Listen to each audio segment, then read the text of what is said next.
విరిసి విరిసే నేమాలగ తరించగతో మాల సేవతో పులకించగా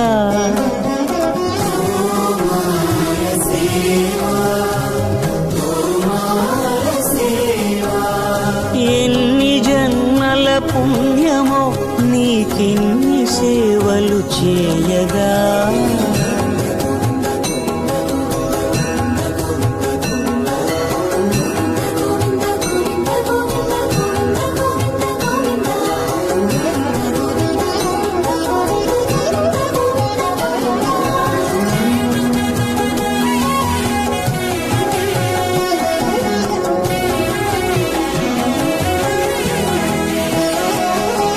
సర్వస్వం కాపాడే శ్రీవారి